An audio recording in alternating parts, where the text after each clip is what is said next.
Hey everybody, welcome back to The Extract. I'm Kyle Meyer, and next to me today we have the great Mark Vlossak from St. Innocent Winery. Mark, welcome. Thank you very much. Yeah. Nice to be here. First question, and since we're at the start, we'll start from the start.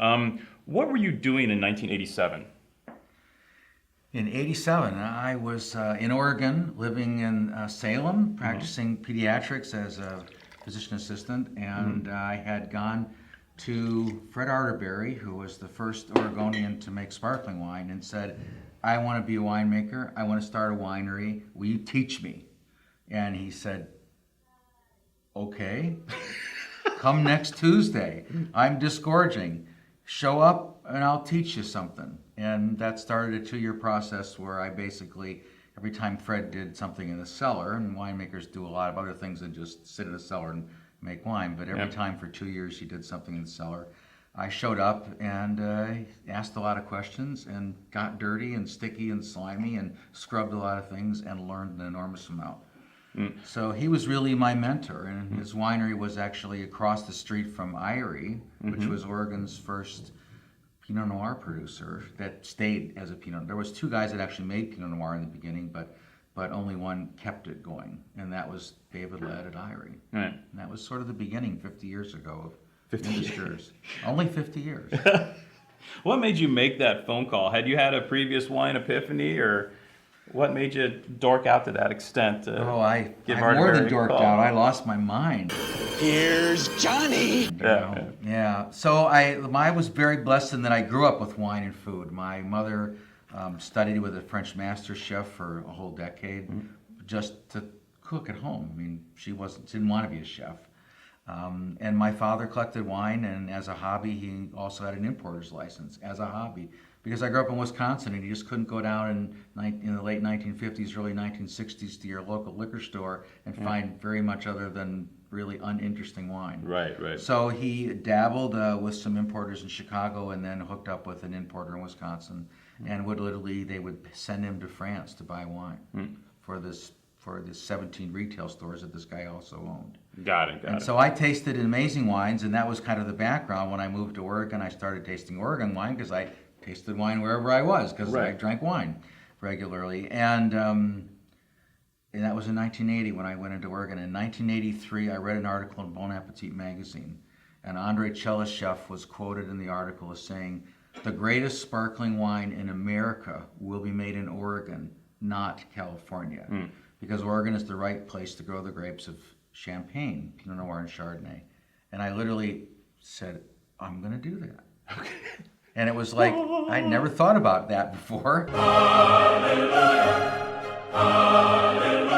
So it took me 5 years to actually figure out how to do that, because I was really good at pulling corks and pouring them in glasses and drinking them, but I didn't know anything about making them. And my father didn't either. He didn't know anything about making wine. So I essentially went to a laboratory consultant in Napa and said, Lisa Vandewater, and said, what should I do?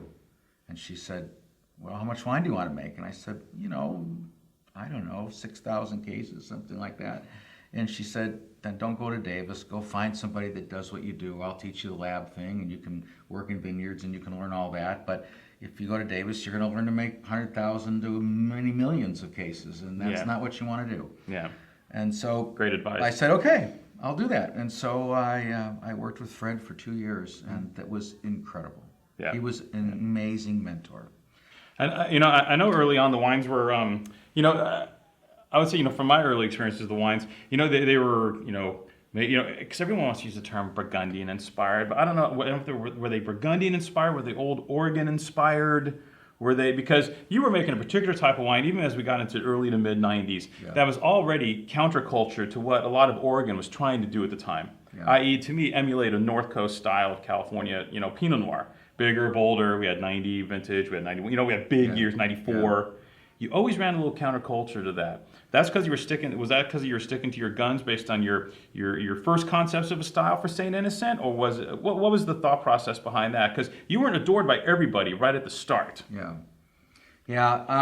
Well, I got lucky. Let's just put it that way. My friends happened to have bought a piece of vineyard. They were very good friends of mine. I took care of their kids in the pediatric practice. and they had this vineyard that they had planted, and it happened to be called Seven Springs. And no one knew what Seven Springs was, and it started to actually produce fruit in '85, and I started making amateur wine in '85, and from that vineyard. Yeah. Wow.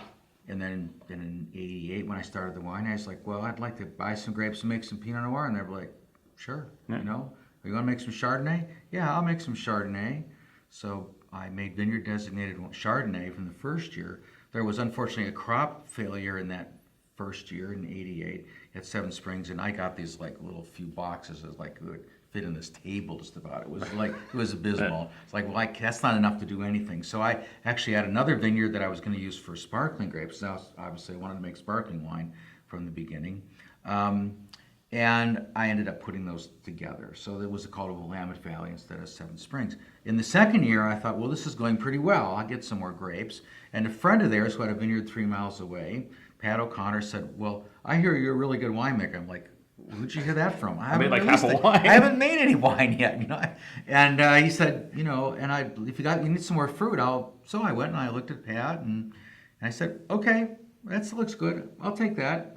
And made the first O'Connor Vineyard, which is his first single vineyard wine. That's now my estate. Yep. That wine in its first vintage won a gold medal at the state fair, got picked up by a hot wine shop in Portland, and it was in their summer newsletter featured wine in the middle with a little box. It had a really glorious sell statement. It said, it's not just for breakfast anymore. I don't know what that means still to this day. Hey, but if it's sold out. A crap load of wine. Of course, it's refreshing, soothing, and it isn't just for breakfast anymore. I guess if it's not just for breakfast, then you can have it with lunch and dinner or any other time, Right. So I kind of hit it running, I would say. And my interest was always in what a place would show, and to make a wine that would work with food. And so from the beginning, it was about food, and it was about what is Seven Springs talking about? Right. When you taste this wine, what is it? And it turns out it ended up being one of the greatest sites in Oregon, but no one knew that. Yeah. O'Connor is now Zenith, and it's after Shea, it's the second most produced single vineyard site by multiple wineries because we sell about 70% of the fruit that we grow to other people. Got it. I steal the top 30, and then I'll let everybody have everything else. Go ahead. And I think that created a certain curiosity and a certain interest. The problem in the early years was that I bought into this American philosophy that bigger is better. And that was more of the challenge for me as originally I just started making wine kind of like what I'd learned from Fred. And then as the years went on, and unfortunately a few years later we had a bunch of really hard vintages. Yeah. And I was trying to find my way through this. Like it was raining and things were rotting, and no one had ever seen rot in Oregon Pinot Noir before. And so I was dealing with everybody else and trying to find my way through that menagerie.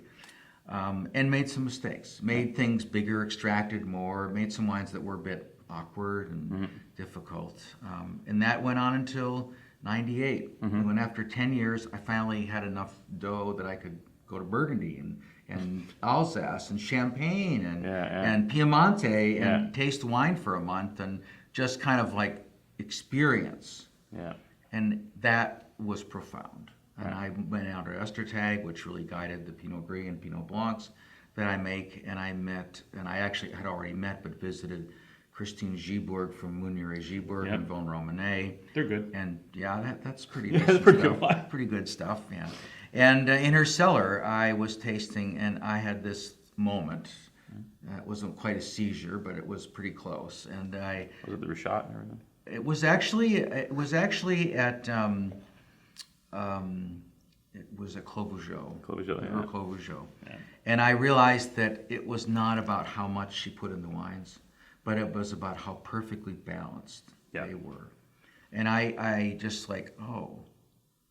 so it's not about how much I can get and how much I can extract and how many things I can pile on, but it's about finding that moment where the wine is just showing you, it's almost like a globe that you can turn around and look at, rather than a lump of coal that's 5 feet across that you're kind of like, that's a lump of coal. Who wants to play with this thing, Facets. The facets, the interest, the different ways you can look at it, and that changed pretty much everything. And then the wines that you now see are outgrowths of that experience.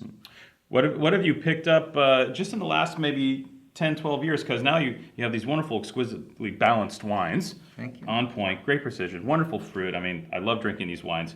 Is there anything in the last, maybe decade you've learned? Stuff you're like, oh, I got that figured out. You had everything rolling. You had 2002 vintage. You had some good years. And then like in the last few years, you've been like, oh, no, wait. Yeah. Like old dog, new tricks type deal. What in the last few years have you picked up on? You were like, oh, yeah. Or maybe what doesn't work? Yeah. So the first of that experiences was the oak thing. And one of the things that I had in interactions with people from Burgundy was certain great vineyards need more wood to show them.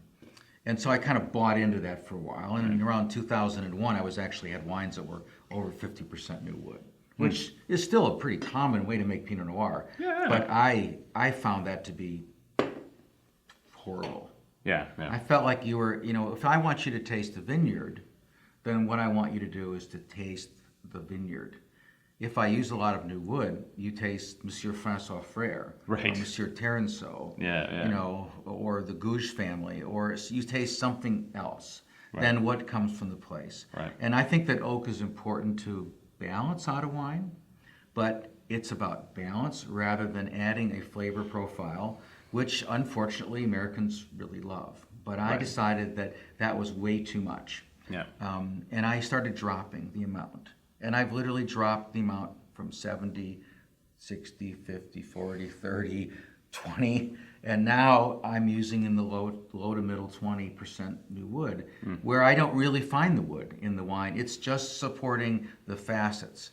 Because there is a reality that it is important.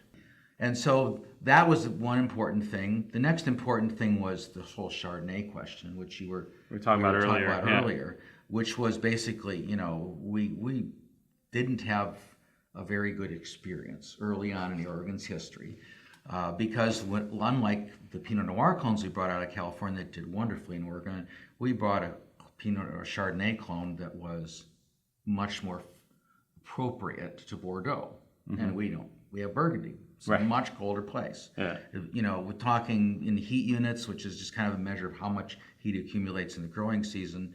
Napa is like 3,500. And that's essentially accumulated heat through the growing season. Well, Oregon is like 2,100. We're talking barely 2/3. Yeah. And so the Chardonnay clone had been selected because it held its acid and ripened lately at a late time in Napa.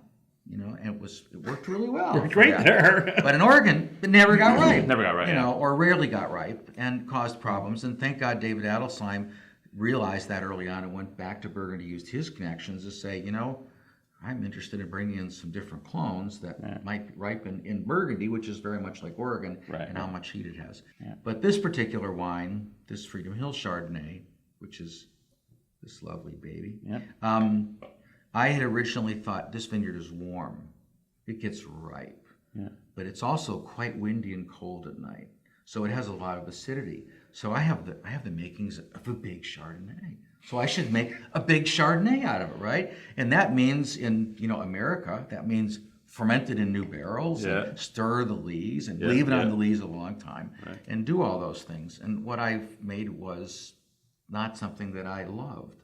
Right. And it took a long time, and I was actually in Chablis and tasting a Grand Cru that a particular winery in Chablis had made in two completely different ways. One was exactly the way I was making it at the time. Right. And the other one is the way that I have adopted now. Right. And that was essentially, don't do any of that stuff that you were doing. Yeah. I mean, it was like a completely radical departure. Yeah. Put it in old barrels.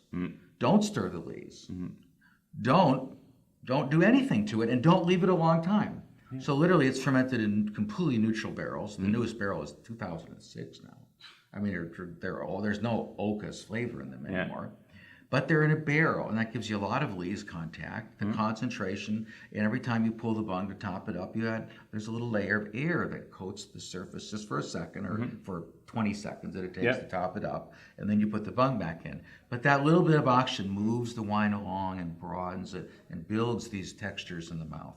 And we don't stir the lees, and we bottle it after 11 months, and we don't fine it. We do a light filtration just to get it so it isn't cloudy, and we make this thing. Mark, you know, I say stick to what you're doing, dude. These are some of the finest wines you ever made. Knockouts. Thank you. I'm. You know, his wines. He's been a little.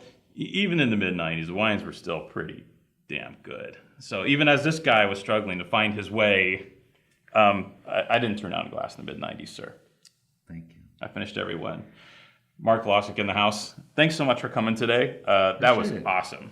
Thank you so Awesome. much. All right. Drink Pinot.